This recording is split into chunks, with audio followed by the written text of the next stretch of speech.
Well, hello and welcome back to Read Becca. It's time once again for my weekly chatty catch up on everything I read, everything I'm currently reading, and everything I'm looking forward to reading. And this week was a pretty strong reading week in terms of getting stuff done. Knocked out a few things I needed to, though I was still not really feeling like reading. And yet I have 4 books to talk about today, so it did not slow me down that much. Let's start with the disappointment of the week. That will not be a common feature, I hope, but I did have a DNF, in fact. I heard somebody talk about this on their favorites of the year so far, and so I kind of just turned around and picked it right up on audio, and that was You Know What You Did by Nguyen. And it's a thriller.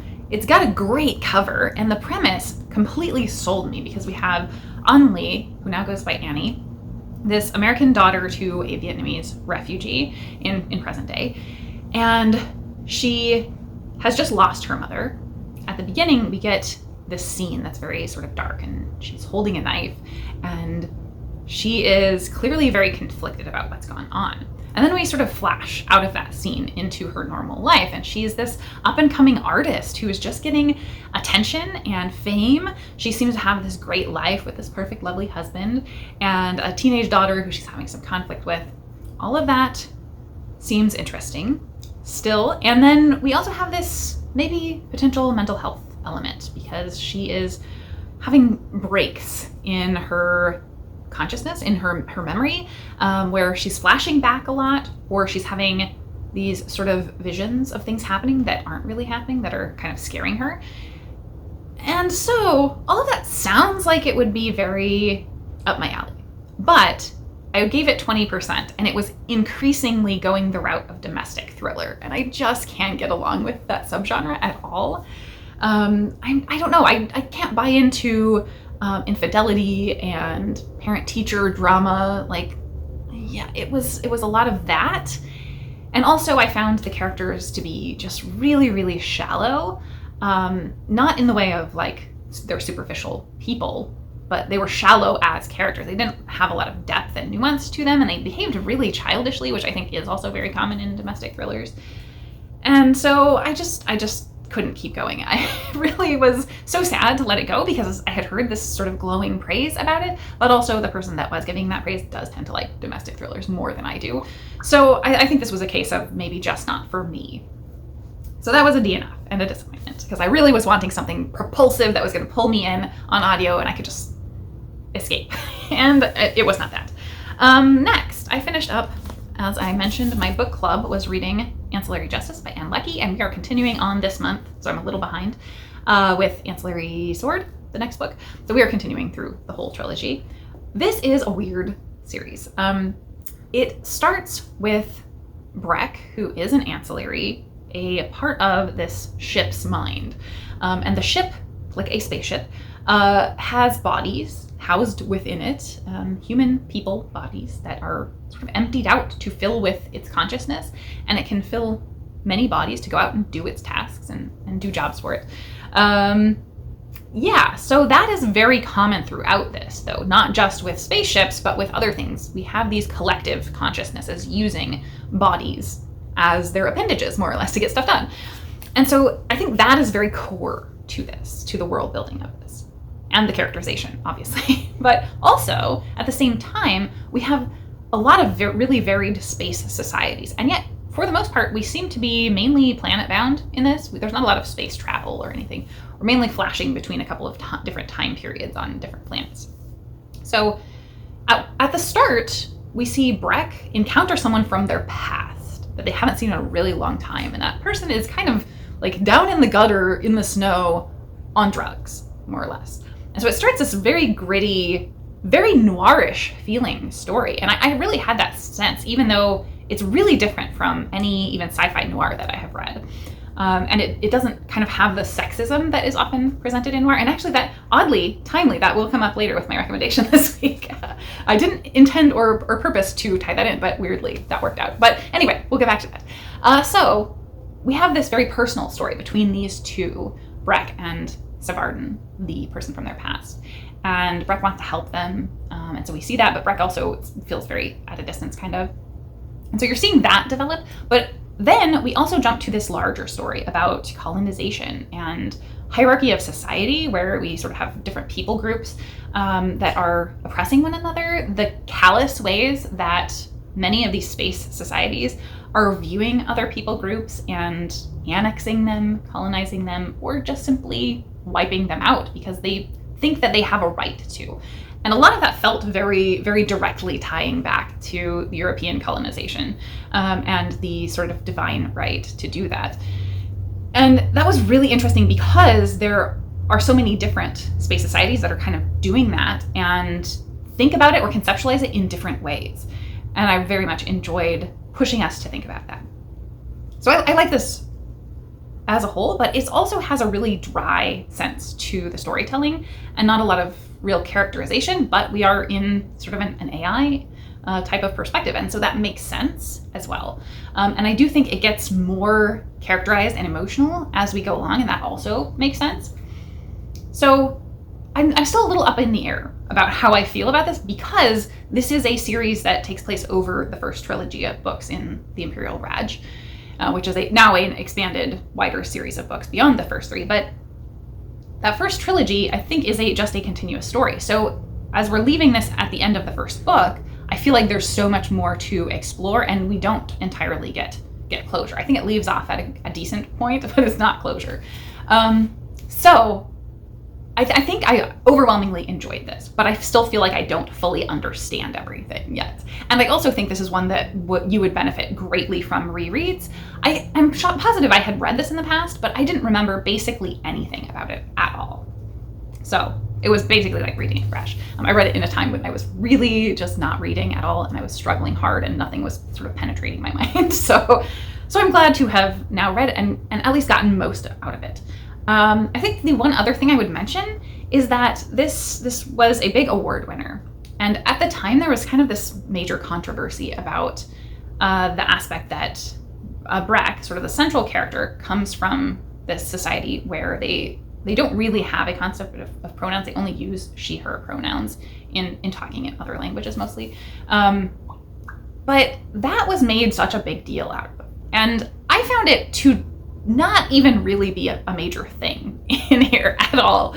It's kind of mentioned in a paragraph at the beginning, and like that was a little out of the way. It felt like that pulled out of the story, and so I can see why that unnatural mention of it, an explanation of it, and it not necessarily being needed or required by the story, but being there for world building purposes, I think it was fine. And I also didn't find it overly intrusive or at all difficult to follow. So I didn't really see why it was made such a big deal out of. But then again, this was years ago. So I would hope that most people reading this today would find it pretty natural for the most part. I really didn't find it to be anything overt or anything that really was like about pushing anything on you. It just was there for world building.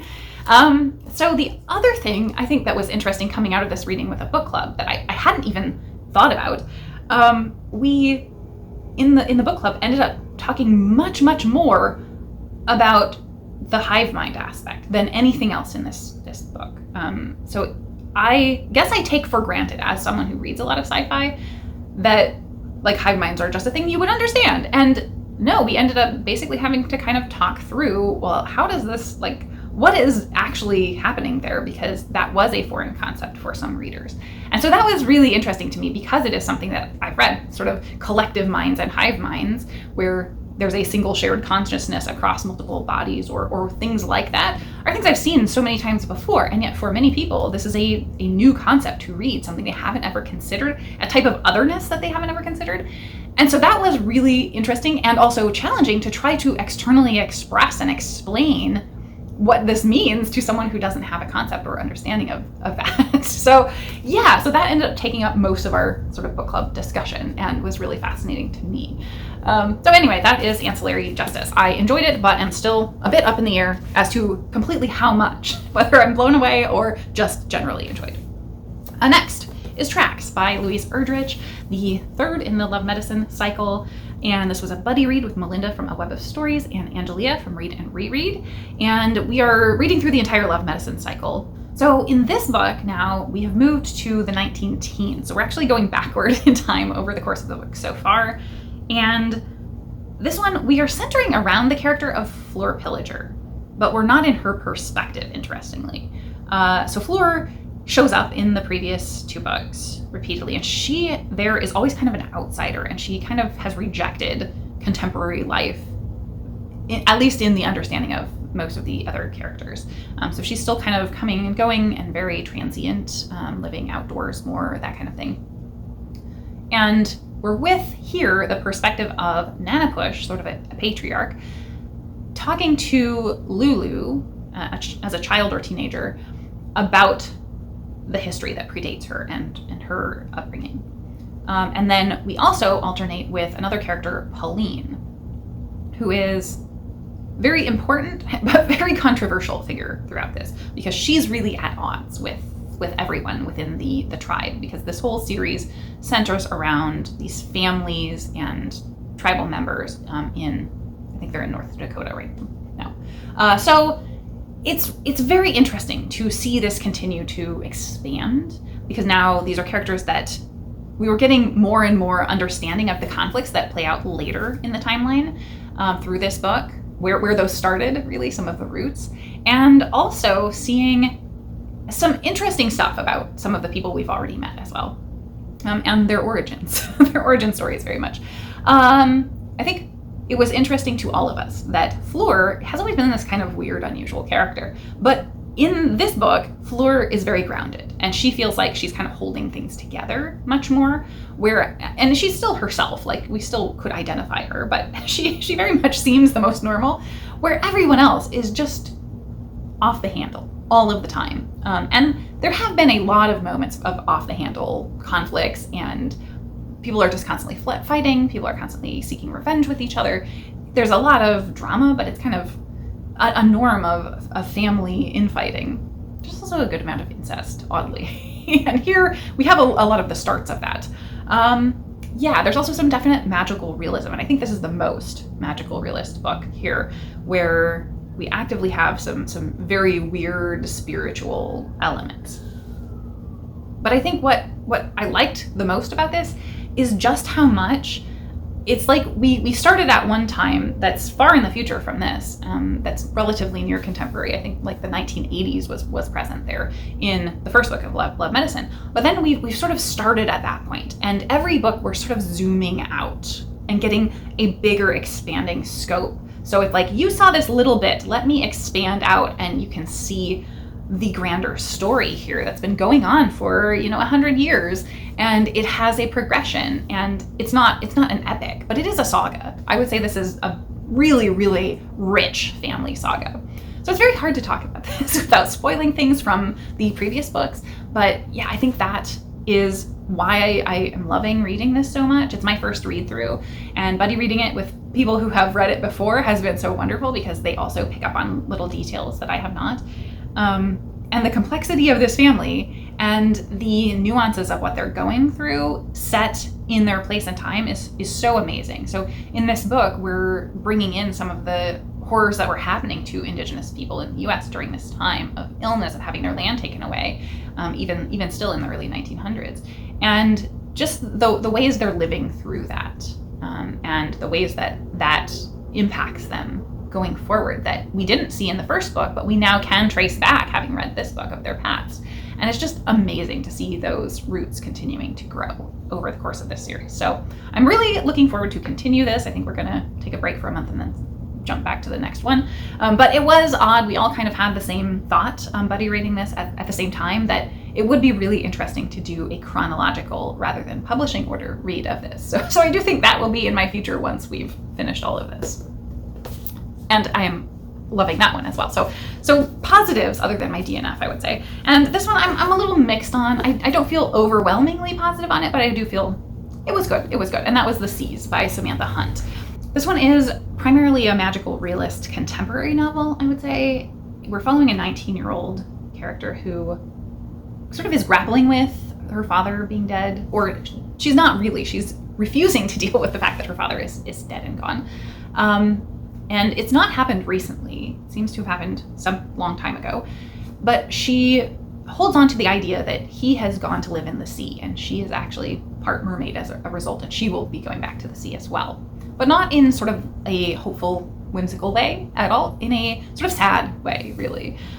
It's that she feels very outside of everything because of this. She feels like other people don't understand her because she's so sure that her dad is still out there and is in the sea, and everybody else rejects that. And so I think that's a stand-in, very obviously, for teenage coming of age and having those sort of identity elements that don't fit and people reject.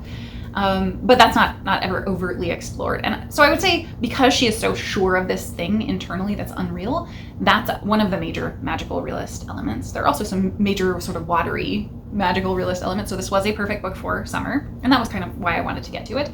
But most of what the book is not that. That's sort of background to who she is.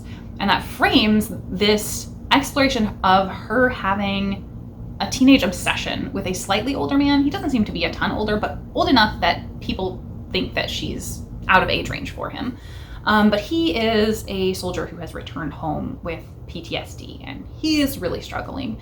And they form this close friendship, but she's got kind of an obsession. Nothing overly dark, but she's obsessed with him in that sort of first crush, first love, very, very strong connection way that he doesn't seem to reciprocate and possibly is not even aware of. But he's struggling a lot because of his PTSD and his background and his memories. And so we get some stories of that, glimpses of what he's struggling with from being in the Iraq War. And we also see her and her idealizing him and wanting things to be better for both of them, more or less. And it feels like this is just very fluid, moving through everything that's happening. So it just feels like flashes. We also see that he is frequently hooking up with other women. And it's hard to tell. It seems at moments she's completely obsessed and jealous because of that, but other times her obsession means she thinks that they have something special and unique, and he and these other girls don't. And so she's kind of disaffected. And so it's a really complex thing going on there. There was nothing graphic as far as any of that going on. It's really internal and introspective about her thinking on these things for the most part. But the way things turn toward the end continues to become really heavy, and they're exploring their outsiderness together, I think, really. So I did not expect the way this wrapped up at all, even though we do kind of start with the end and then come back around and repeat it again. We are exposed to only a little bit of it, and then when we get to the end, we get the full picture. And so I enjoyed this. I'm glad to have read it. I don't think it will massively stick with me hugely, but I had a good time with it, and I think I'm glad to have read it. And the thing I'm currently reading that I can tell you about is Archangels of Funk by Andrea Hairston. I'm about a third of the way through, so making good progress, good chunk of that. I'm also reading Book 2 Prize books, as always, but nearing the end of that. And that is it for books for this week.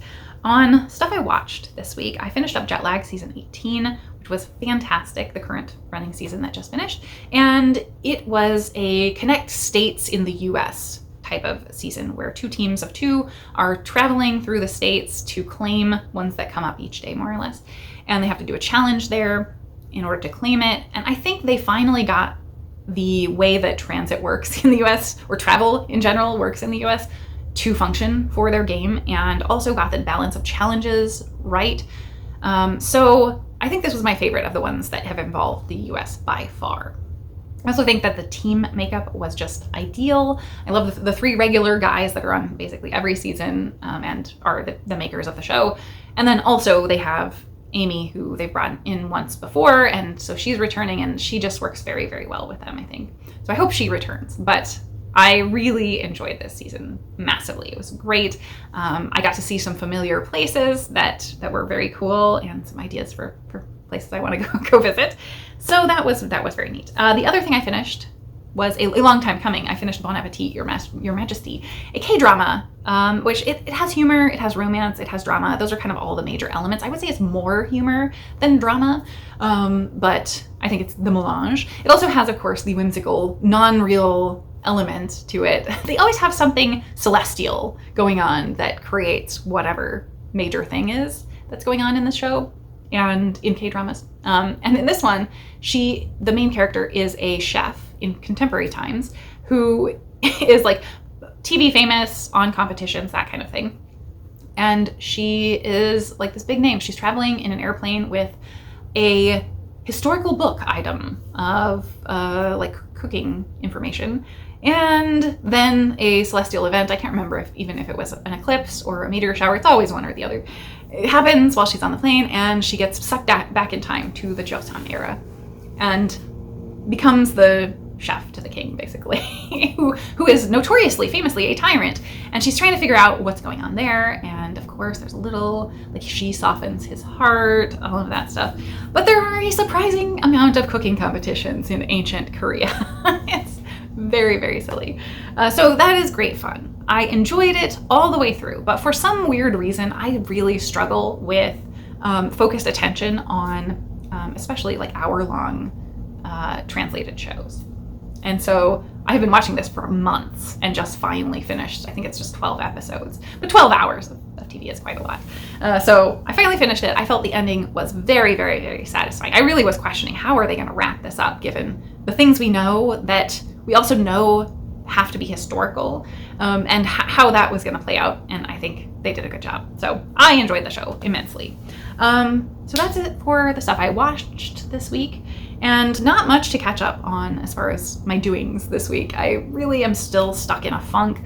I did mention I went to book club for Ancillary Justice, and we had a fun time at kind of a food hall locally and played a game, Moon Colony Bloodbath. I really liked the game. It is cool because it's a deck builder, but you're building a single deck for everyone, more or less. And so you can put things in that might be positive for you, or things that might be harmful for everyone, not by your choice, more or less. But most things in the deck are harmful. And you have to build a tableau of planets for yourself, and those planets kind of give you benefits, or buildings, I'm sorry, not planets. There's a different game that has planets. This one has buildings, and so those buildings will benefit you or make you immune to effects of the negative things in the deck. And then it also has a resource allocation thing. So in the deck, there are 4 cards for resource allocation phases, and those are sort of how you survive through things. But you maintain those 4 cards, and the deck keeps getting bigger. So you go longer and longer periods over the course of it without having resources. And that's why it's Bloodbath. Moon Colony Bloodbath is because, like, increasingly as you go along and play, your humans are getting killed off more and more, and it's very hard to survive. So I had a great time with it. I really liked, like, all of the mechanics are things that I really love. So combining those together, I think worked perfectly for me. So it wasn't something that was on my radar at all as a board game, but one I will have my eye out for on sale for sure. I think that is pretty much the only of interest thing. Like, Isabella, my foster cat, is still continuing to slowly but surely improve. We got her off all but one medication. And that, unfortunately, is one she's going to be on for quite a while. But it's turning things around, so that's good. I had another not great week that did affect my feeling better, I think, because I had one of those, like, my shoulder, I can't hardly raise my arm, it hurts to raise it. And you just need to rest it and it starts feeling better. So it's been progressively feeling better, but it has meant that laying down, I just can't get comfortable. So I'm having terrible night's sleep, and that is just really wearing me down when I already was very worn down. So it's been another boring week for the most part. And I think that's all for my week. So we're going to quickly mention what I mentioned up earlier. My recommendation is for a video from Books and Cats, who pretty much does booktube, but exclusively video essays. And they're very well produced, like really good quality. So I think I've recommended videos from there before, in fact. But this one was about the sexism of noir classics, and pulled out a specific book by a woman author that was skewering that at the time. So a contemporary of classic noir who was calling it out, more or less. And I love the breakdown of the elements of the book and where she was sort of pointing at in standard noir tropes, the way that the threads are pulled slowly over the course of the book to really bring it to light in the end, how sexist and misogynistic a lot of those tropes are. And so that is really, really interesting to watch. So highly recommend that, but the production value is just top-notch, exceptional quality, and lots of cats. So please check that out. That will be my recommendation for the week. And I think that's all for this week, I hope. With that, I will say I hope you have a wonderful week in reading and in life, and thank you so very much for watching.